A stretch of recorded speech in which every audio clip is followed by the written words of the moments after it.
जय हिंद साथियों। तो यहाँ पर हम आपके लिए पेपर कोड बीपीएससी 144 के कुछ इंपॉर्टेंट क्वेश्चंस को डिस्कस करेंगे जो आपकी जून एग्जाम के लिए इंपॉर्टेंट है, और ये हमारा पार्ट 1 वीडियो है। इसके बाद आपका जो है पार्ट 2 वीडियो आएगा। तो अगर आपको ये क्लास पसंद आती है तो वीडियो को लाइक एंड जो है चैनल को सब्सक्राइब करना मत भूलिएगा, जिससे पार्ट 2 का वीडियो आएगा तो आपको उसका नोटिफिकेशन मिल जाएगा। और अगर आप लोग इस सब्जेक्ट के गैस पेपर को परचेज करना चाहते हैं, जिसमें हमने आपकी बुक से प्लस PYQ से जो है मोस्ट इंपॉर्टेंट क्वेश्चंस को कवर किया हुआ है, जो आपकी एग्जाम के लिए वेरी वेरी इंपॉर्टेंट है, तो इसे आप हमारी वेबसाइट से डाउनलोड कर सकते हैं। अगर आप वेबसाइट से नहीं कर पा रहे हैं तो डिस्क्रिप्शन में आपको एक नंबर दिया गया है, उस नंबर पे आप लोग जो है व्हाट्सएप मैसेज करके परचेज कर सकते हैं। अब जिनको वेबसाइट से करना है, सिंपली गूगल पर जाएंगे और आपको सर्च करना है shop.hindustanknowledge.com। जैसे आप सर्च करेंगे तो आपके सामने कुछ इस प्रकार की वेबसाइट खुल के आ जाएगी, और जो है इस वेबसाइट का लिंक भी आपको डिस्क्रिप्शन में डाला गया है, तो वहां से भी आप लोग एक्सेस कर सकते हैं। अब आपको सिंपली यहाँ पर सर्च कोड का ऑप्शन दिखेगा, सिंपली इस पर क्लिक करेंगे और यहाँ पर आपको जो है अपना पेपर कोड टाइप करना है। यहाँ पर पेपर कोड हमारा है BPSE 146। जैसे आप टाइप करेंगे इंग्लिश और हिंदी दोनों लैंग्वेज में आपको गैस पेपर मिल जाएगा। तो जिस भी लैंग्वेज में आपको डाउनलोड करना है, सिंपली उस पर क्लिक करेंगे और जो है बाय नाउ पर क्लिक करके इसको परचेज कर लेंगे। अगर आपको कोई प्रॉब्लम होती है तो आप इस नंबर पे जो है व्हाट्सअप कर सकते हैं, आपकी प्रॉब्लम सॉल्व हो जाएगी।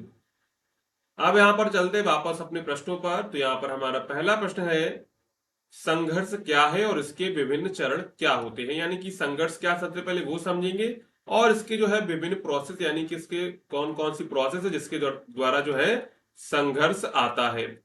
यहाँ पर देखेंगे सबसे पहले संघर्ष। तो संघर्ष यानी कॉन्फ्लिक्ट का अर्थ है दो या दो से अधिक व्यक्तियों, समूहों या देशों के बीच किसी मुद्दे, विचार, लाभ, अधिकार या संसाधन को लेकर मतभेद या टकराव होना क्या कहलाता है, संघर्ष कहलाता है। जब लोग किसी विषय पर सहमत नहीं होते या उनके हित आपस में टकराते हैं, तब वहां पर क्या होता है, संघर्ष उत्पन्न होता है। संघर्ष क्या है, संघर्ष का मतलब है दो या दो से अधिक व्यक्तियों या दो से अधिक समूहों या फिर देशों के बीच किसी मुद्दे पर या फिर किसी विचार पर या लाभ या अधिकार या संसाधन को लेकर मतभेद या टकराव होता है, तो उसे हम लोग संघर्ष कहते हैं। जब लोग किसी विषय पर सहमत नहीं होते हैं या फिर उनके हित आपस में टकराते हैं, तो वहां पर भी संघर्ष उत्पन्न होता है। संघर्ष जो है समाज का एक सामान्य और स्वाभाविक हिस्सा है। ये कभी व्यक्तिगत स्तर पर होता है, जैसे दो व्यक्तियों के बीच बहस, तो कभी सामाजिक, आर्थिक या राजनीतिक स्तर पर, जैसे जातीय या राजनीतिक संघर्ष। यहाँ पर संघर्ष व्यक्तिगत भी हो सकता है और सामाजिक भी हो सकता है। अब यहाँ पर संघर्ष के मुख्य कारण क्या होते हैं, अधिकार या संसाधनों पर विवाद होगा तो वहां पर भी संघर्ष हो सकता है, विचारधाराओं में अंतर है तब भी संघर्ष हो सकता है, सामाजिक असमानता है तब भी संघर्ष हो सकता है, सत्ता और नियंत्रण की इच्छा के लिए भी संघर्ष हो सकता है, धार्मिक और जातीय सांस्कृतिक मतभेद के कारण भी जो है संघर्ष हो सकता है। तो यहाँ पर ही कुछ हमने संघर्ष के प्रमुख कारण देखे हैं। संघर्ष के बहुत सारे कारण हो सकते हैं, जरूरी नहीं कि यही कारण हो, ये कुछ मुख्य कारण है जो हमने यहाँ पर आपको दिखाए हुए हैं। अब यहाँ पर देखते हैं स्टेज ऑफ कॉन्फ्लिक्ट, यानी कि संघर्ष के विभिन्न चरण क्या होते हैं। तो संघर्ष अचानक से नहीं होता है, बल्कि एक प्रक्रिया होती है जो कई चरणों में आगे बढ़ती है। क्वींस राइट जैसे विद्वानों ने संघर्ष के प्रमुख चरणों का उल्लेख किया है। नीचे से हम लोग सरल भाषा में जो है इनको समझेंगे, जो आपकी एग्जाम के लिए इंपॉर्टेंट है। यहाँ पर सबसे पहले प्रारंभिक अवस्था यानी कि लेटेंट स्टेज होती है। तो इस चरण में संघर्ष दिखाई नहीं देता, लेकिन उसके बीज मौजूद होते हैं। लोग किसी बात से संतुष्ट होते हैं पर खुलकर विरोध नहीं कर पाते हैं। यानी कि प्रारंभिक अवस्था में क्या होता है, ये चरण में क्या होता है, संघर्ष दिखाई नहीं पड़ता है, सिर्फ उसका जो है वहां पर बीज मौजूद होता है। यानी कि मान लीजिए हम किसी बात पे असंतुष्ट हैं और हम वहां पर खुलकर विरोध नहीं कर रहे, तो वहां पर संघर्ष की ये क्या है, तो ये संघर्ष की प्रारंभिक अवस्था यानी कि लेटेंट स्टेज है। यहाँ पर जो है संघर्ष का बीज पड़ चुका है, अब क्या है, पेड़ उगना बाकी है। यानी कि यहाँ पर जो है कोई लोग संतुष्ट हैं किसी बात से, लेकिन वो क्या कर रहे हैं, खुलकर विरोध नहीं कर रहे हैं, लेकिन कुछ समय बाद वो आगे चलकर खुलकर विरोध भी करेंगे। तो यहाँ पर ये क्या कहलाता है, ये संघर्ष की प्रारंभिक अवस्था कहलाती है। उदाहरण के लिए किसी कर्मचारी को कार्यालय में बराबरी का मौका ना मिलना, लेकिन वह चुप रहता है। अब जैसे मान लीजिए कोई कर्मचारी है तो उसको कार्यालय में बराबरी का मौका नहीं मिल रहा है, लेकिन वो वहां पर चुप रहेगा, क्योंकि वो वहां पर बोलने से उसका कोई फायदा नहीं होने वाला है, तो वहां पर क्या रहेगा, चुप रहेगा। लेकिन उसके अंदर जो है एक संघर्ष तो चल ही रहा है, क्या है, उसके जो है उसके अंदर आत्म संघर्ष, तो जो है बाहर संघर्ष नहीं हो रहा, लेकिन आत्म संघर्ष यानी उसके जो शरीर के अंदर यानी मस्तिष्क के अंदर जो संघर्ष चल रहा है वो भी एक प्रकार का संघर्ष होता है। अब यहाँ पर देखते हैं जागरूकता का चरण। इस चरण में व्यक्ति या समूह को यह महसूस होने लगता है कि उसके साथ अन्याय हो रहा है या उनके हितों का नुकसान हो रहा है। उदाहरण के कर्मचारी यह समझ जाता है कि उसे जानबूझकर प्रमोशन से वंचित किया जाता है, यानी जागरूकता का चरण अब क्या होता है, अब उसको पता चल जाता है कि उसके साथ क्या हो रहा है, अन्याय हो रहा है, यानी उसको जानबूझकर जो है प्रमोशन नहीं दिया जा रहा है। तब यहाँ पर क्या हो चुका है, यहाँ पर जो है अब क्या हो चुका है, बीज में पानी मिल चुका है, अब बीज का उगना बाकी है। अब यहाँ पर भावनात्मक प्रतिक्रिया, तो इस अवस्था में व्यक्ति के मन में गुस्सा, दुख, नाराजगी जैसी भावनाएं पैदा होती हैं। अब वह मानसिक रूप से संघर्ष के लिए तैयार हो जाता है। अब क्या हो गया, उसको देखिए जमीन मिल चुकी है, पानी भी मिल चुका है। अब उसके अंदर क्या होने लगा, अंकुरण होने लगा है। क्या होने लगा, अंकुरण होने लगा है, बस पौधा निकलने ही वाला है।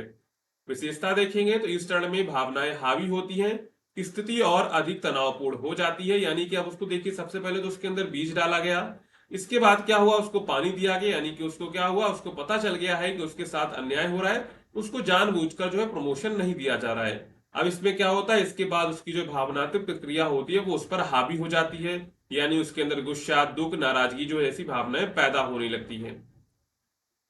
इसके बाद संघर्ष की अभिव्यक्ति यानी कि मैनिफेस्ट कन्फ्लिक्ट। अब संघर्ष खुलकर सामने आ जाता है, यह बहस, विरोध, हड़ताल या हिंसा का रूप ले सकता है। यह संघर्ष का सबसे जो है तीव्र चरण होता है। अब क्या होता है, अब जो है बीज से पौधा निकल चुका है, अब उसने क्या किया, खुलकर जो है संघर्ष करना शुरू कर दिया है। वो संघर्ष बहस के रूप में हो सकता है, विरोध के रूप में हो सकता है, हड़ताल के रूप में हो सकता है, ये जो है हिंसा रूप भी ले सकता है। अब कर्मचारी खुलकर शिकायत करता है या फिर प्रदर्शन करता है। इसके बाद समाधान या निष्कर्ष।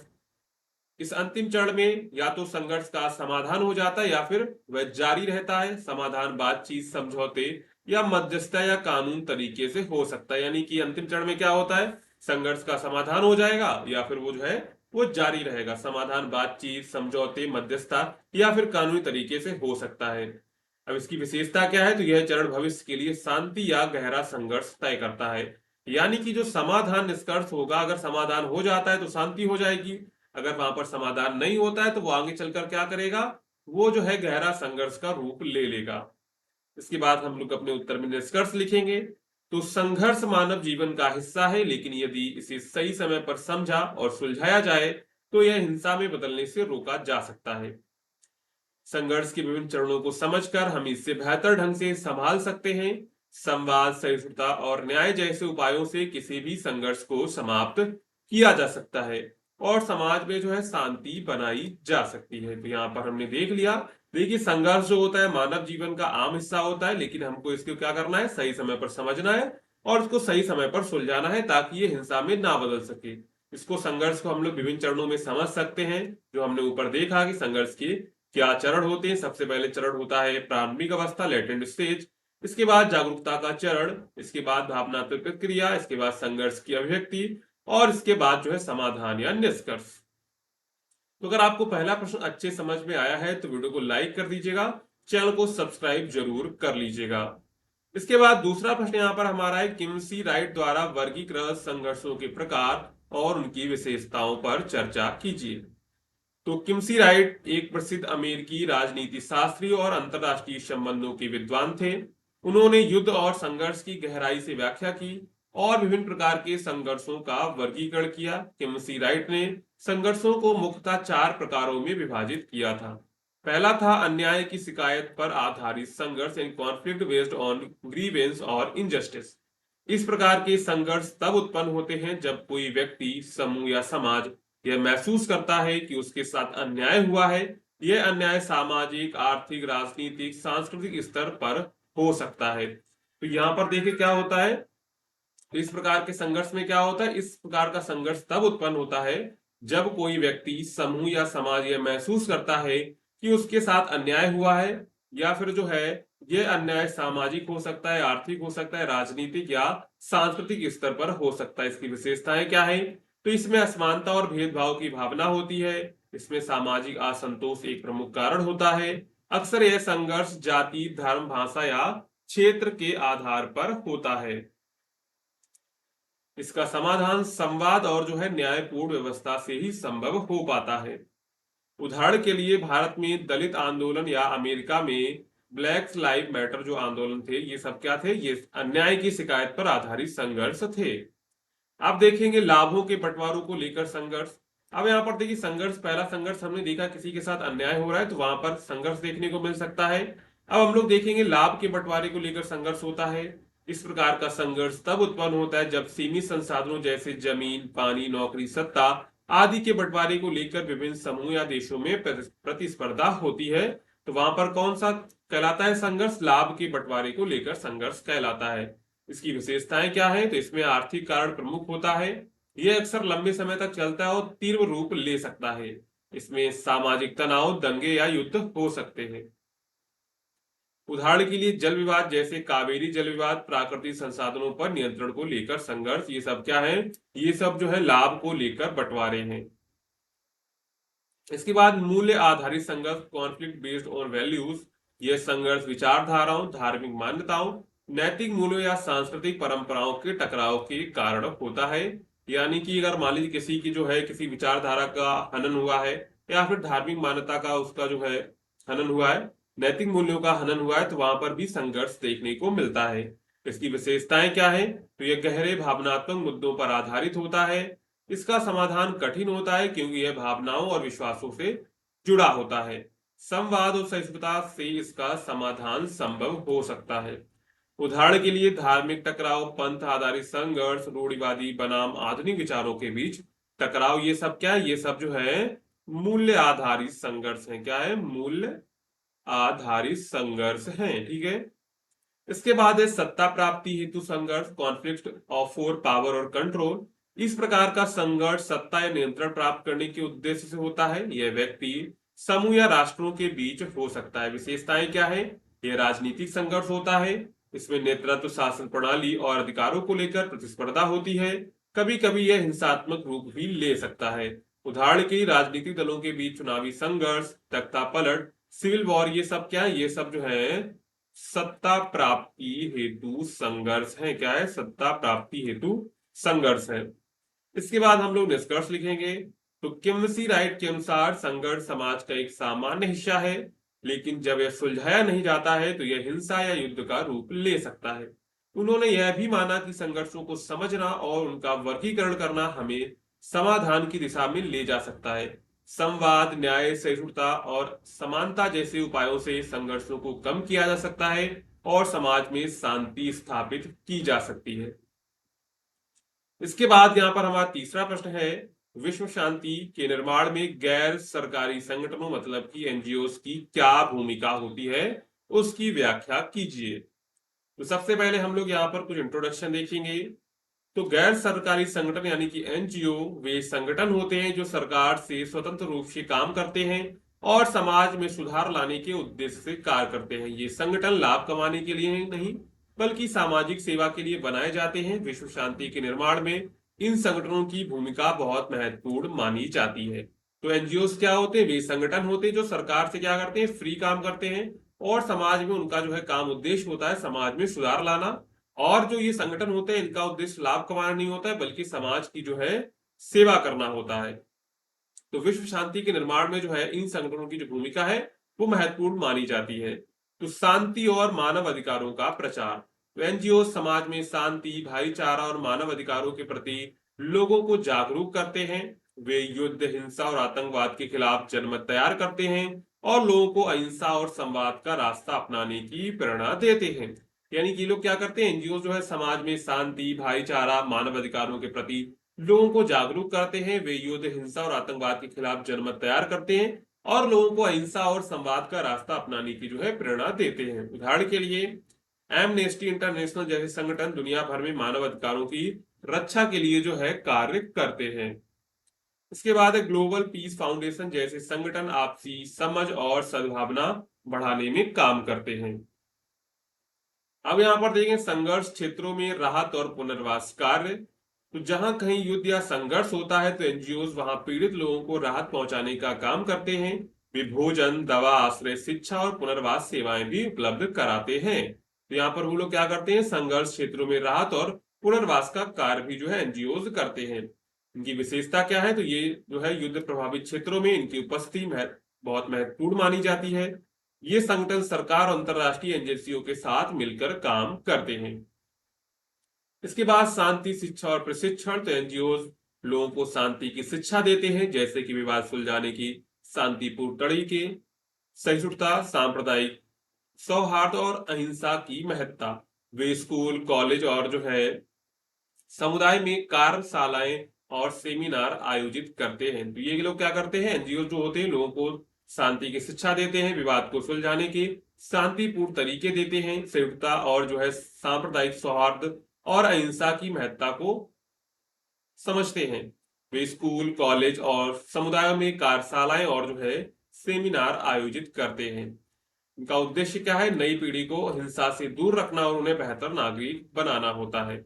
इसके बाद अंतरराष्ट्रीय सहयोग को बढ़ावा देना, तो एनजीओ अलग अलग देशों के बीच मित्रता, सहयोग और सांस्कृतिक आदान प्रदान को प्रोत्साहित करते हैं। यह वैश्विक स्तर पर शांति की भावना को मजबूत करता है। उदाहरण क्या है, जैसे कुछ एनजीओ जो संयुक्त राष्ट्र यूएन के साथ मिलकर शांति मिशन में भाग लेते हैं।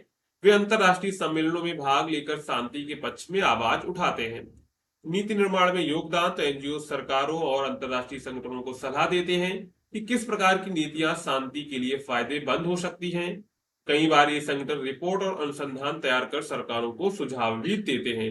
ये क्या करते हैं, नीति निर्माण में भी योगदान देते हैं। इसके बाद हम लोग निष्कर्ष लिखेंगे। तो विश्व शांति केवल सरकारों के प्रयास से संभव नहीं है। गैर सरकारी संगठन जमीनी स्तर पर कार्य कर लोगों को जोड़ने, समझ बढ़ाने और समस्याओं का समाधान शांतिपूर्ण तरीके से खोजने में मदद करते हैं।